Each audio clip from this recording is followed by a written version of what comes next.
Hello guys, स्वागत है आपका मेरे चैनल योगा विद रुचि लखेड़ा में। तो आज मैं उन लोगों के लिए एक्सरसाइज लेके आई हूँ, छोटे छोटे योग की क्रियाएं लेके आई हूँ जिन लोगों के घुटने में दर्द रहता है, वेरिकोस वेन्स हैं या पैरों में कोई भी समस्या है और नीचे बैठ ही नहीं पाते हैं, पैर इतने मोटे मोटे हो रखे हैं कि नीचे बैठ ही नहीं पाते हैं। तो वो लोग चेयर पे बैठ के ही किस तरीके से योगासन कर सकते हैं, योग की क्रियाएं कर सकते हैं। तो आराम से जहाँ पे भी बैठे हुए हैं वहीं पे कर सकते हैं। तो जब भी आपको टाइम लगे आप तब कर सकते हैं। तो स्टार्ट करते हैं अपनी वीडियो को। कैसे करेंगे? सबसे पहले ऐसे आराम से बैठे रहेंगे और अपनी पैर की उंगलियों को टाइट से बंद करा, फिर पूरा खोला, फिर ऐसे टाइट से बंद करा।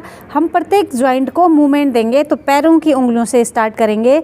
जो पैरों की उंगलियों के जॉइंट होते हैं उनमें हम मूवमेंट देंगे ताकि इससे हमारे पैरों में ब्लड सर्कुलेशन हो, ब्लड की अच्छे से सप्लाई हो और हमारे पैर के जो दर्द हैं, जहाँ पे मांसपेशियाँ अकड़ी हुई हैं, वो फ्लेक्सिबल हो जाए। तो इस तरीके से हमने फर्स्ट में उंगलियों को करा। सेकंड में हम क्या करेंगे कि अपने पैर को थोड़ा सा सीधा करते हुए अपने पैर के पंजे को अपनी साइड खींचेंगे और इसको खींच के 10 से 20 सेकंड तक होल्ड करेंगे। फिर उसके बाद सामने की तरफ करेंगे, इसको भी होल्ड करेंगे। स्टार्टिंग 10 सेकंड तक करो, धीरे धीरे उसका टाइम बढ़ा दो। फिर ऐसे, फिर इस तरीके से आगे और पीछे खिंचाव पूरा देंगे पैर के पंजे में। पहले एक एक पैर से करेंगे, फिर दोनों पैरों से सामने और फिर पीछे। रोकना ज़रूरी है, जब हम रोकेंगे तभी उसमें अच्छा सा मूवमेंट हो पाएगा। ऐसे पीछे करा, 10 या 20 सेकंड तक होल्ड करा, फिर सामने करा, फिर पीछे, फिर आगे। फिर इसके बाद अगला करेंगे ऐसे जैसे हमने पैर को करा और अपने पैर के पंजों को गोल गोल घुमा दिया। इस तरीके से एक साइड घुमाया, फिर इसको दोनों साइड घुमाया, फिर दोनों पैरों से आराम से बैठे। जब आप फ्री हो, जब भी आपको टाइम लगे, तो बस कुर्सी में बैठ के ही इन छोटी छोटी योगासन की क्रियाओं को करते रहेंगे। पहले गोल गोल घुमाएंगे क्लॉकवाइज और फिर एंटी क्लॉकवाइज। तो उसके बाद नेक्स्ट करेंगे जैसे हम चेयर में बैठे हुए हैं, स्पाइन को सीधा रखना है और अपने पैरों को आराम से झुलाते हुए रहना है आगे और पीछे। इस तरीके से इसको भी 30 से 40 बार आगे पीछे करेंगे इस तरीके से।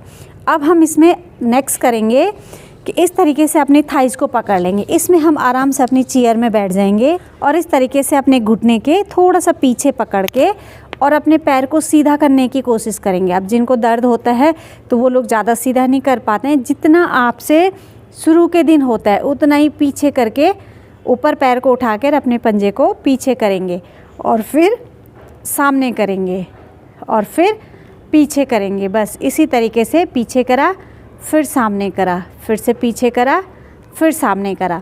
दोनों पैरों से करा। मैंने एक पैर से करा, आप दोनों साइड करोगे दोनों पैरों से। रुक के करना है, जितना हम उसको होल्ड करेंगे उतना अच्छा उसमें इफ़ेक्ट आएगा। फिर नेक्स्ट करेंगे ऐसे ऊपर ले गए, फिर नीचे लाए, ऊपर ले गए। पहले वाले में हमने क्या करा, पैर को सीधा करा और पंजे को आगे पीछे करा। जितना अपना ऊपर हो सकता है पैर उतना उठाया और पंजे को आगे पीछे। दूसरा उसमें करेंगे, पंजे को छोड़ देंगे और अब हम अपने घुटने को मूवमेंट कर देंगे। नीचे गया, फिर ऊपर गया। पहले एक साइड से करेंगे, फिर दूसरी साइड से ज़रूर करना है। ऐसा नहीं है कि मैंने एक साइड से बताया तो आप लोग एक ही साइड से करो, दोनों साइड से करना ज़रूरी है। यदि हमने 20 बार एक साइड से करा है तो दूसरे पैर से भी हमें पूरा 20 बार ज़रूर करना है। 20। अब इसके बाद हम अगला करेंगे अपने पैर को। सबसे पहले हमने आगे पीछे इस तरीके से करा, फिर हमने ऊपर नीचे करा। अब हम इसको गोल गोल घुमा देंगे ऐसे आराम से करके। पहले पूरे घुटने को गोल घुमाया, घुटने तक हमारे पैर में देखो अच्छा सा खिंचाव आ रहा है।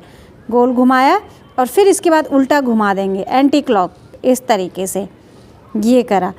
और नेक्स्ट हम इसमें करेंगे कि अपने दोनों साइड से बराबर करना है। मैंने पहले भी बोल दिया है, फिर भी एक बार आप लोगों को याद दिला रही हूँ कि ऐसे नहीं कि खाली वीडियो देखिए और इसी तरीके से करा।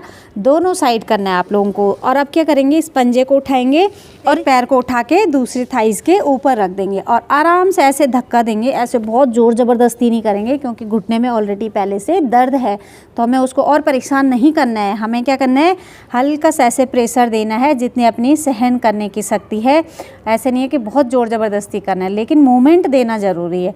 इस तरीके से करा, फिर इसको हल्का सा ऊपर खींचा, फिर इस तरीके से करा, फिर वापस, फिर इस तरीके से करेंगे। नीचे धक्का दिया, फिर छोड़ेंगे, 15 से 20 बार इस तरीके से रोज़ करेंगे। 2 से 3 दिन रेगुलर करेंगे, तीसरे दिन ही आपको फ़र्क आने लग जाएगा। घुटने का दर्द कम हो गया है, एड़ी का दर्द कम होने लग गया है। जो काफ मसल्स एकदम टाइट थी, वेरिकोज वेन्स थी, दर्द कर रही थी, इसमें थोड़ा टाइम लगता है लेकिन रेगुलर करने पे ठीक हो जाती हैं। तो इस तरीके से हमने इसको ये करा, एक साइड भी करा और दूसरी साइड भी करा।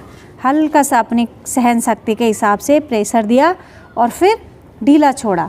अब इसके बाद नेक्स्ट करेंगे हम, आगे पंजे पे खड़े हो जाएंगे और अपने पूरे हिल्स को ऊपर उठाएंगे। पूरा शरीर हमारा चेयर के ऊपर ही है। अभी हम सिर्फ पैरों की सिर्फ एक्सरसाइज कर रहे हैं। तो ऐसे हिल्स को उठाया, फिर नीचे करा, फिर ऊपर उठाया, फिर नीचे करा, फिर से ऊपर उठाया, नीचे करा। जिनको भी हिल में पेन होता है बड़ा अच्छा आराम मिलेगा। ये वाला करा। अब इसके बाद हम इस तरीके से फिर से पैर को रखते हुए और अपने पैर के पंजे को भी पकड़ेंगे और घुटने से भी पकड़ेंगे। पूरा हम अपनी थाइस तक अपने पैर को जो हिप जॉइंट है वहाँ तक मूवमेंट देंगे। और नेक्स्ट हम एक और करेंगे इसमें कि कोई भी मोटा सा टॉवल लेंगे या कोई भी कपड़ा जो भी हो मोटा सा, और ठीक अपने घुटने के पीछे रख लेंगे इस तरीके से। और फिर इस तरीके से इसको अंदर की तरफ प्रेस करेंगे। जहाँ पे मैंने अभी हाथ को रखा हुआ है, थोड़ा एग्जांपल देने के लिए, आप लोगों को समझाने के लिए इस तरीके। और एक हाथ से हम बाहर की तरफ से अपने हाथ को पैर के बाहर से लाएंगे और अंदर की तरफ खींचेंगे इसको। ऐसे करा और फिर इस तरीके से ऐसे करा और फिर 5 से 10 बार हम दबाव देंगे दोनों पैरों में। तो इतना ही यदि हम रोज़ करते हैं, जिनको बहुत ज़्यादा घुटनों में दर्द है, आप लोग खुद ट्राई करके देख लो, एक बार इसको करके देखो और 3-4 दिन में ही आपको इतना अच्छा हल्कापन लगेगा। दर्दों में ऐसे लगेगा कि मेरे दर्द काफ़ी कम हो गए हैं। और रेगुलर 2 से 3 महीने में घुटनों का दर्द या किसी भी दर्द में एकदम परमानेंटली आप फ्री हो जाओगे और आपने घुटने एकदम स्वस्थ हो जाएंगे। तो यदि आपको वीडियो पसंद आई हो तो वीडियो को लाइक कर देना। नए लोग चैनल पर जुड़ेंगे तो चैनल को सब्सक्राइब कर लेना। फिर मिलते हैं आपको